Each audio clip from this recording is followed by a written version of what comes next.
On this episode of Carnage, we're installing a Haltech digital dash to the Supermang and getting it ready to race.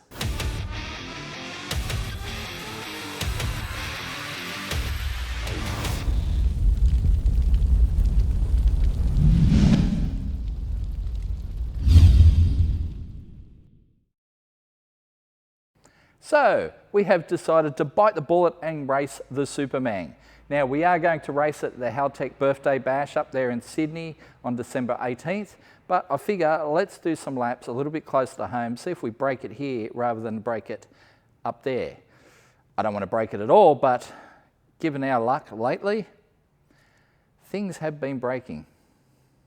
Anyway, I'm going to do some stuff to this, like putting the Haltech IC7 dash into the Supermang. So that's a 3D printed sort of cluster adapter, all set up to accept the IC7 dash. That's pretty cool. We bought that offline. Now, that plugs in to our CAN bus in our ECU and it all lights up and works beautifully. Great. However, what doesn't work? Speedo, blinkers, fuel gauge, pretty much all this other stuff, all the stuff that you need to drive a registered car around. So to help that along, these guys from Weidmuller have sent us some nice crimpers and stuff. So crimpers, even better crimpers. I mean, oh,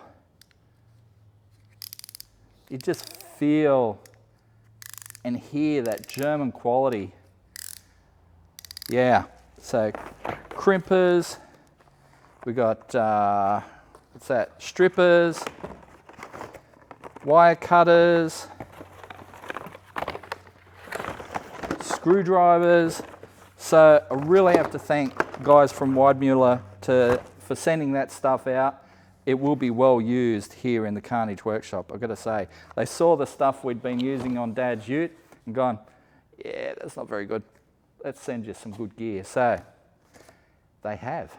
Anyway, what we're going to do is get this IC7 dash in the car, but also, like I said, wire in, fuel gauge, speedo, blinkers, all that sort of stuff.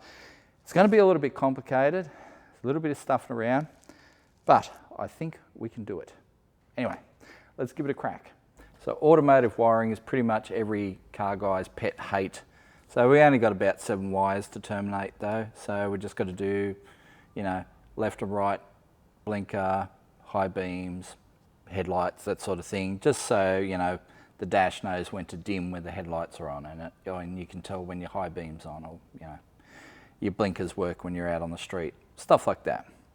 So we're going to have to terminate these and plug them into their relevant spots in this connector terminal. That's the terminal that goes in the back of the IC7 dash, and then it goes away to your CAN bus. So it reads everything off the ECU through there, so we don't have to hook up tacho or anything like that, but we do need speedo sensor and, like I said, blinkers and all that sort of stuff. So thankfully Haltech give you a bunch of extra terminals with the IC7 dash, so it's easy enough to do.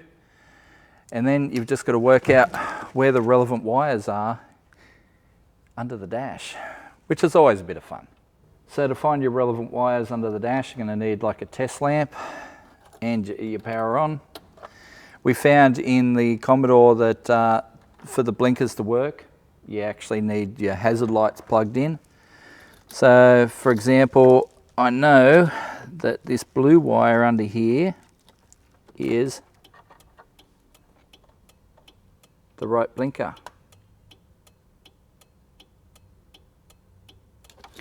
And then the left blinker is over here on this connector, wherever.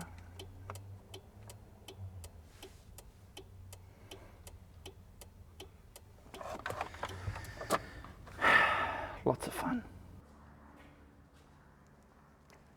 So we'll kick things off by terminating our 7 wires with these little pins. So 1 for each. Nice and simple.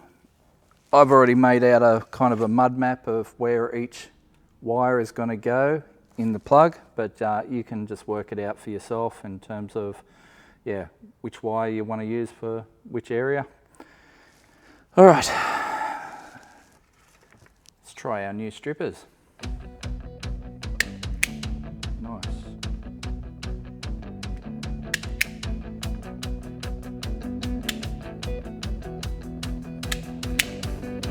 Wow, that worked pretty good.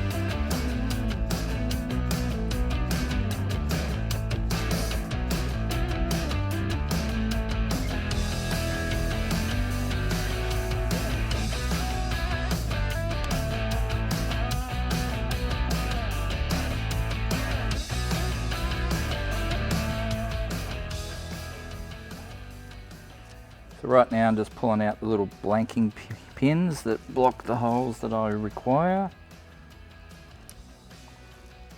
It's pretty easy to work it out. It starts up here where the CAN bus is. It's the first 4 terminals, and then it's just 1 through to 34. So left to right. Okay. Mr. Purple is our Speedo, 33.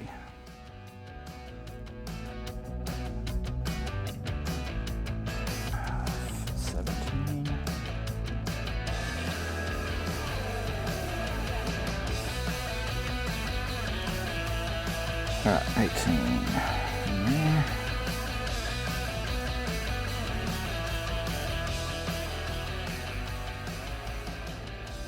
Okay, done. Well, that is that end. Now, we just need to wire that in under the dash. Making progress. So just whacking a bit of tape on here just to keep them together, trim the ends off. Now I can feed that in through the dash and it won't get caught up on anything.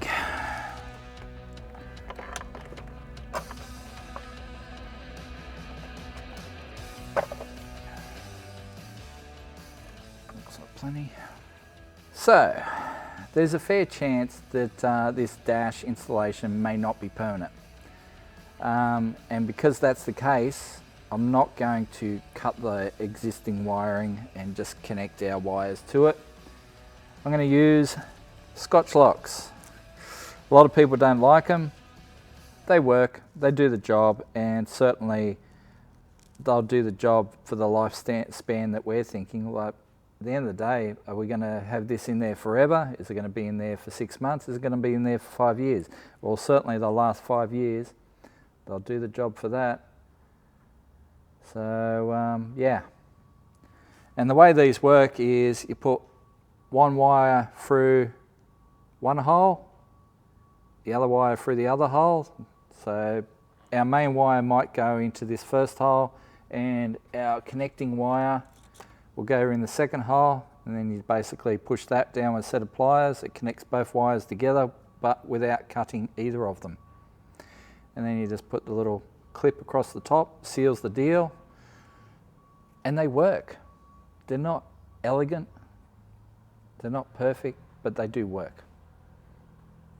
And so I'm going to piss a lot of people off by using them. Now, the really sucky part.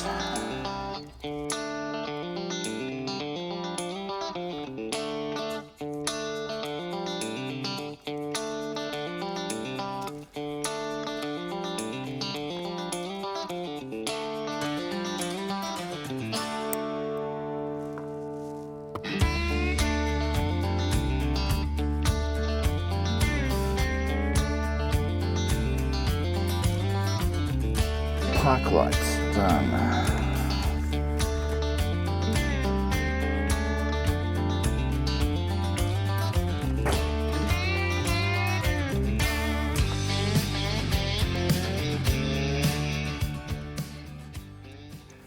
So how's that for a fluke? For the left-hand indicator, I decided to run a green wire over here. Well, it's actually a green wire under the dash, and I had no idea what color it was. So how's that for a fluke? Okay, it is the moment of truth. Our IC7 will plug in and hopefully everything will work.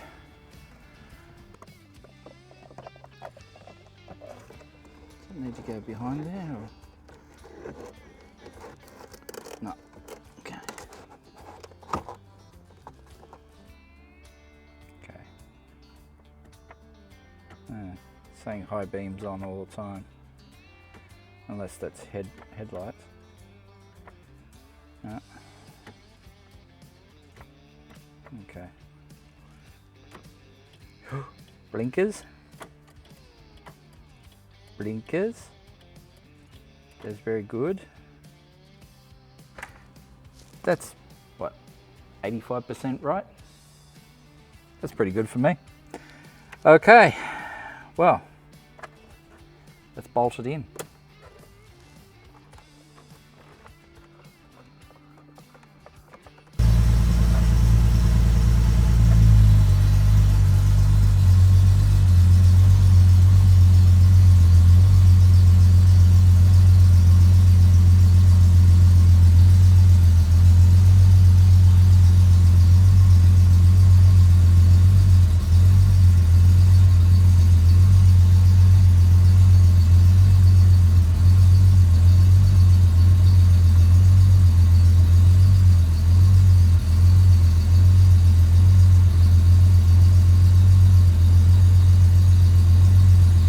Okay, so the dash works. The only thing I seem to have got wrong is the high beam seems to be reversed. Hopefully we can change that in the settings. But other than that, all seems to work. Need to do some configuration stuff because we haven't got anything set up for fuel capacity, and we will also have to test the speedo as well. So let's plug in the laptop.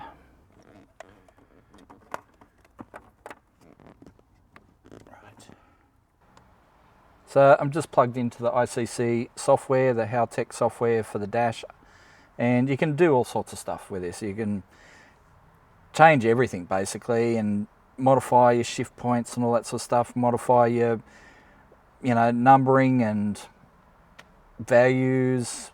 Just, it's mind-boggling how much you can change. In fact, I've just set up an alarm here for our intake temp. So when our intake temp goes over, say, 115 degrees intake temp, because this thing gets roasting, it gives me an alarm that says, stop doing what you're doing, basically. So yeah, I'll show you this.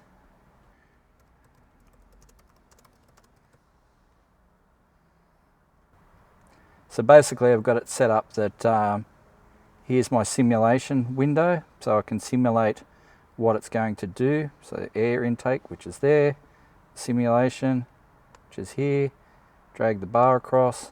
When I get up over 115 degrees, danger to the manifold.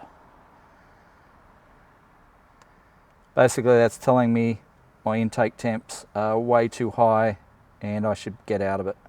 I've also got it set up to flash a bunch of lights as well, just to make sure that I'm aware this is happening, This is not a shift point, this is red lights flashing at me, letting me know. So you can see there's like 10 red LEDs flashing at me at the top of the screen as well. Because this message, we can't see it there. Well, the problem with this dash is the lower side of it is kind of obscured by the lower end of the VN dash cluster. Eventually we'll have to trim that away. I'm not willing to do it just yet because I don't want to lose all this stuff. Well, I don't want to modify this dash. I could modify this dash, but this has all the cruise control hardware and everything in there. I don't want to screw with this. If I can get a second one, sure, I'll modify that, but let's keep this intact for the time being. So, I've done some stuff with there. I've got it pretty much ready to race. The only things that I couldn't change were the high beam unit. Apparently that's a bit of a thing with some of the cars, VN and VN VPs, all that sort of range. It seems to be a common thing where you wire it up and it shows the high beam light on all the time. Haltech are going to do an upgrade at some point where you can sort of flip it and have it come off. The other thing was speedo. We haven't been able to get the speedo to work through the direct input. Now there's two ways they can say we can do it. We can wire it straight to the ECU, which I guess I could do, I don't really want to, because it'll go, instead of going from there to there, you know, the wire this long, it's got to go all the way over there and then read back via CAN, and we've still got to set it up in the ECU. And or we can buy Haltech's little GPS adapter and plug that straight into the dash, which is what we're going to do. It's on order. It's not here yet. We won't have it for tomorrow for racing, but I don't need to know how fast I'm going tomorrow. Time card will tell me that. So, dash is set up, car's set up, changed the oil, got fresh fuel in it. We are pretty much ready to race, but you're going to see that on a future episode of Carnage.